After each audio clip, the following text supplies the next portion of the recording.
এটি হচ্ছে মানবিক একটি পার্সেল। তো একজন ভাই আমাদের কাছে বলল যে ওনার দুঃসম্পর্কের এক ভাতিজি সম্ভবত কেউ বিদেশ থেকে চকলেট নিছে, পরে ছোটো বাচ্চা চকলেট খেতে চেয়েছিল, অনেক কান্নাকাটি করতেছে। তো এটা শুনে উনি হচ্ছে আমাদের কাছে এই প্যাকেজটা অ্যাডভান্স করে অর্ডার করছে, ক্যাশ অন ডেলিভারিতে নেয় না, অ্যাডভান্স করে অর্ডার করছে।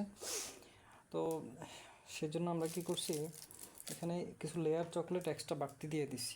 তো এখানে 9 মিক্স চকলেট অর্ডার করছি। দেখেন এখানে কী কী আছে, আমেরিকান কাউ 10টা আছে, স্নিকার্স 10টা আছে, এরপর হচ্ছে ডেইরি মিল্ক 10টা আছে, তারপর কিটক্যাট 10টা আছে, ওটস 10টা আছে, মান্স চকলেট আছে 10টা এবং বাড়তি 3টা দেওয়া আছে। তারপর তুর্কি সানা লাক্সারি 10টা, ইউক্রেনের ফুড জেন্টা 10টা এবং লেয়ার 30 পিস ছিল। আমরা এখানে দিয়েছি হচ্ছে আপনার প্রায় 38 পিসের মতো। এবং ছোটো বাচ্চা যেহেতু গরিব মানুষ, আমাদের পক্ষ থেকে আমরা একটা বাড়তি একটা চকলেটের প্যাকেট দিচ্ছি উপহার হিসাবে। আশা করি তারা খুবই খুশি হবে। এবং যিনি অর্ডার করেছে উনি ভিডিওটা অবশ্যই দেখবে। ওনাকে আমরা বলবো যে চকলেটগুলো হাতে পাওয়ার পর ওনাদেরকে বলবেন টাচ করার আগে, যেহেতু এখন গরমের সময়, টাচ করার আগে যেন 10 মিনিট ওনারা ফ্রিজে সংরক্ষণ করে।